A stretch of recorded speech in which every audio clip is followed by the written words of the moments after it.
안녕하세요. 밀레니얼에게 유익한 지식을 전하는 헤이 스튜디오입니다. 요즘 완전 핫한 프로그램인 강철부대, 대한민국 육해공 군대의 자존심을 걸고 펼쳐지는 서바이벌인 만큼 남녀노소 가릴 것 없이 정말 많은 분들이 지켜보고 계신데요. 프로그램에서도 짧게 소개되었지만 왜 군대에는 특수부대가 존재해야 하는지, 과연 우리나라 특수부대의 특징은 무엇이 있는지, 단연 우리나라 최고의 특수부대는 어디일지, 오늘의 주제는 대한민국의 특수부대의 모든 것입니다. 대한민국 각 특수부대는 어떻게 생겨나게 되었고, 특징은 세계 여러 나라 특수부대가 그렇듯 우리나라의 특수부대도 전쟁과 관련이 깊습니다. 한반도에 큰 아픔을 안겨준 6.25 전쟁, 1950년 한국 전쟁이 발발하자 전세를 역전하기 위한 여러 전략이 필요해졌고, 그러한 전략의 하나로 특수부대의 필요성이 부각되었죠. 기존의 KLO 부대 이외에 백골병단, 영도 유격대 등 특수부대에 준하는 부대들이 한반도 각지에서 창설되었고, 그들은 요인암살, 첩보, 정찰 등의 중요한 임무를 수행하였습니다. 그중 특히 KLO 부대, 영화 인천 상륙작전에서도 등장하는 이 부대는 켈로 부대라고도 불리었는데요. 그들은 전원 한국인으로 구성된 부대였지만 미군이 관할 운용한 미국 극동사령부의 첩보 게릴라 부대였습니다. 영화에서도 나오듯 그들은 수많은 비밀작전을 수행하며 전쟁에 큰 기여를 하게 되었죠. 전쟁이 끝나고 우리나라는 휴전 상태를 맞이했지만 불안정한 상태였습니다.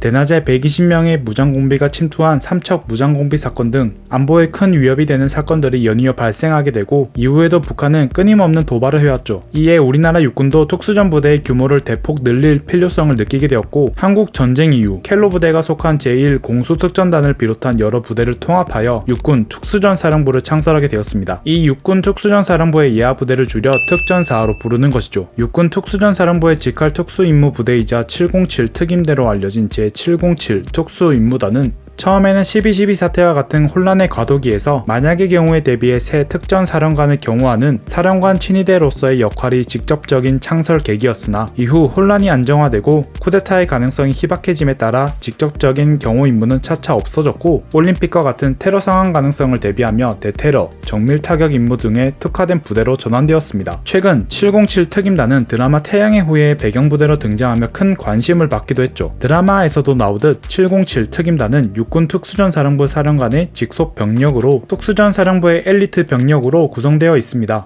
헌병 특수임무대로 알려진 SDT, 우리나라 국군의 군사경찰로 특수임무를 띠고 있습니다. 1970년 당시 군대 내에서는 크고 작은 군 강력 사건들이 연이어 발생하게 되었고, 이를 대처하기 위한 특별부대 신설이 필요해졌죠. 1977년 12월 육군본부 군사경찰대 특별경호대가 전신이고, 2007년 재난구조 임무를 부여받아 현재의 헌병특수임무대로 명칭이 변경되었죠. 최근 2020년에는 헌병특수임무대를 거쳐 새롭게 군사경찰특수임무대로 명칭이 변경되었습니다. SDT의 초기 창설 당시 임무는 국방장관급 군지휘관의 신병 경호 그리고 특수범에 대한 진압이 주된 임무였으나, 지금은 VIP 지휘관 경호, 군 강력 범죄 대응, 대테러 초동조치, 대테러 특수임무대, 기동타격대 등 다방면의 임무를 수행하고 있습니다. 만약 군대 내에서 총기를 이용한 범죄가 일어났을 경우에 일반 부대에선 이를 제압할 수 있는 군사적 근거가 없기 때문에 SDT, 즉 군사경찰이 조기에 출동하여 대응해야 합니다. 그만큼 SDT는 특수한 상황에 필요한 조직인 것이죠. 우리나라 해군 또한 한국 전쟁에서의 성과를 바탕으로 특수부대의 필요성을 절실히 느꼈는데요. 1954년 미국 해군 수중폭파대 훈련 과정에 우리나라 요원 7명을 파견하였고, 이렇게 양성한 교관들을 바탕으로 수중폭파가 가능한 부대를 창설하였습니다. 이 부대는 기존의 수중폭파 임무에 1968년 폭발물 해제 EOD 임무가 추가되었고, 1976년에는 네이비실처럼 해상뿐만이 아닌 육지와 공중, 실에서의 임무가 추가, 1993년에는 특전사 제707 특임대로부터 해상 대테러 임무를 이관받으며 크게 임무 확대와 규모 증평 과정을 거치게 되었는데요. 2000년에는 공식적으로 특수전 여단이 창설되며 현재의 해군 UDTC로 거듭나게 되었죠. 한국명, 명칭은 해군 특수전 전단 특임대대입니다. 특임대대는 병으로 구성된 용사와 간부로 구성되어 있는데요. 대부분의 병은 지원 임무를 맡고 주요 임무와 작전은 부사관이 수행하고 있습니다. 해군의 또 다른 특수부대, 해상인명구조, 선박인양 임무 수행에 특화된 부대 SSU는 1950년 일제강점기에 일본에서 선박인양을 하던 인원들을 군무원으로 채용하여 그 인원들을 주축으로 창설한 해상공작대가 전신이었습니다. 한국 전쟁 당시 저초된 문산호 구조작전을 비롯 비롯하여 여러 구조작전 임무들을 수행하였고 1954년 8월 1일 해난구조대로 이름이 바뀌게 되었죠. 현재에는 UDT와 함께 해군 특수전 전단에 예속되어 해난구조전대라는 이름으로 편성되어 있습니다. 자, 이번에는 해병대 수색대의 역사에 대해 이야기해보겠습니다. 해병대 수색대의 전시는 1957년 해병 1사단의 주둔 지역이었던 경기도 파주 금촌에서 상설한 특공소대인데요. 이후 수색소대, 수색중대로 증편이 되었고 이때부터 해병대 1사단 수색중대 또는 해병대 수색대로 불리게 되었습니다. 많은 분들이 해병대 수색대와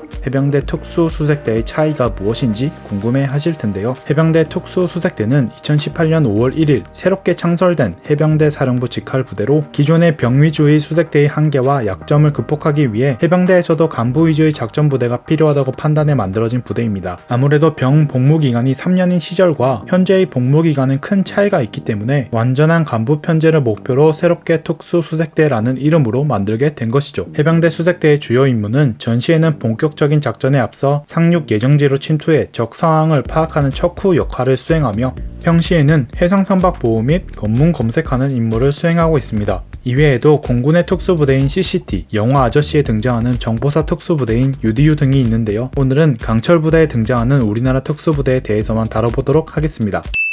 각 특수부대별 대표적인 훈련은 그리고 여담. 특수부대 출신이라는 단어가 특별하다고 여겨지는 건 아무래도 특수라는 단어 때문일 텐데요. 그만큼 일반 부대 대비 입교하기 위한 절차가 까다롭고 버텨내는 사람도 많지 않을 겁니다. 각 부대별 어떤 특별한 훈련이 있는지 차례대로 알아보겠습니다. 첫 번째, 육군 특수전사령부. 실제로 특전사 출신 분들께 여쭤보면 천리 행군을 가장 힘든 훈련으로 꼽습니다. 400km에 이르는 산길을 무박으로 행군하는 훈련인데요. 일반 보병부대 에서도 행군을 하기 때문에 생각보다 별거 없네? 하실 수도 있지만 내륙 전술훈련을 진행한 후에 이어서 바로 천리 행군을 진행하기 때문에 일반적인 행군과는 차원이 다르다고 합니다. 또한 경쟁이라는 시스템이 천리 행군 내내 진행되기 때문에 걷는 동안에도 시간을 단축하기 위한 행동들을 수행해야 하죠. 물론 실제로는 밥 먹는 시간도 줄이기 위해 기상천외한 방법으로 음식을 섭취한다고 합니다. 이외에도 특전사가 된 이후에는 강화, 고공, 정기보수, 열차 선박 등의 특전 항해술, 컴백 다이버, UDT 초급반, 저격 등 전반적으로 군인이 받을 수 있는 대부분의 교육을 받을 수 있습니다. 그야말로 전시 상황에서 전방위적으로 활용될 수 있는 부대는 특전사라고 보시면 될 것 같습니다. 두 번째, 제707 특수임무단. 707 특임단은 특별한 자체 선발 기준을 통해 뽑힌 엘리트 특전사로 구성되어 있습니다. 따라서 고강도로 훈련된 특전 대원들이 선발된 이후에도 정밀 타격이나 대테러에 특화된 대테러 특수 전입 교육을 받게 됩니다. 다만 아까 잠깐 언급했듯이 해상 대테러 임무는 해군 UDT-C로 위관되었기 때문에 해상을 제외한 대테러 임무를 전담하게 됩니다. 그렇다면 707 특임단이 대테러 임무를 맡는다는 건 알겠는데 국내에서 발생하는 모든 테러 진압에는 707 특임단이 출동하나요? 현재는 국내에서 발생한 테러 사건은 경찰 특공대 또는 SDT가 출동하는 게 보편적입니다. 707 특임단은 해외에서 일어난 자국민 대상 테러 시 가장 먼저 출동하는 걸로 알려져 있지만 국내 테러 상황 시에도 출동 가능성이 있습니다. 세 번째는 SDT, 대테러 상황의 초동 조치, 요인 경호, 무장탈행병 체포, 재난구조 등을 수행하는 군사경찰 SDT는 육군 종합행정학교에서 교육을 진행하고 대테러 초동조치 교육, 공수, 저격 등의 교육을 받습니다. 다만 간부 자격을 가진 경우와 병가별 특성에 따라 훈련 과정이 차이가 나고 각 군에 모두 존재하는 만큼 육해공군의 사정에 따라 훈련 과정이 상이할 수 있습니다. 네 번째는 UDT. UDT 훈련 과정은 정말 힘들기로 소문나 있는데요. 우리가 흔히 알고 있는 지옥주와 생식주가 속해 있는 기본 선발 과정인 초급반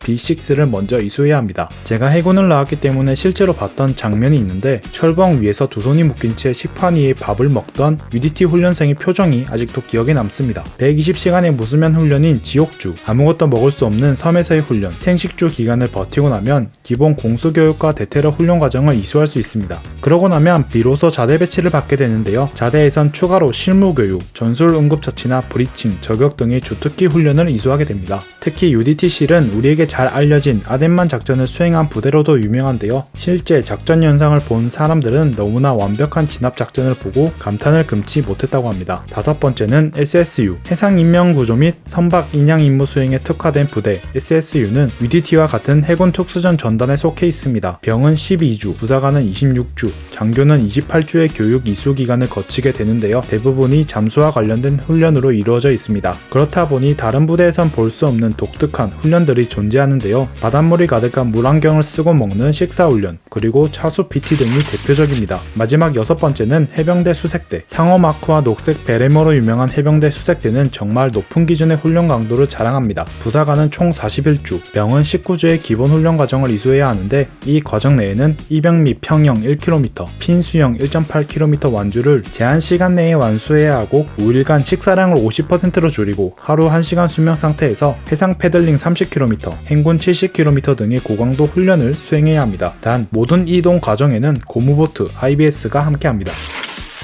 자, 여기까지 강철 부대에 등장한 6개의 국군 특수부대에 대해 알아보았습니다. 항상 이런 영상 밑에는 어느 부대가 가장 강하다라는 식의 댓글이 달리곤 하는데요. 제가 자료를 조사하면서 느낀 바로는 그런 식의 평가는 무의미한 것 같습니다. 수행하는 역할과 과정이 전부 다 다르기 때문에 모두가 힘들게 노력하고 있고 지금 이 순간에도 우리가 유튜브를 안전하게 볼 수 있게 지켜주는 군인분들이 있다는 것, 그게 중요한 게 아닐까요? 오늘도 영상 시청해주셔서 정말 감사합니다.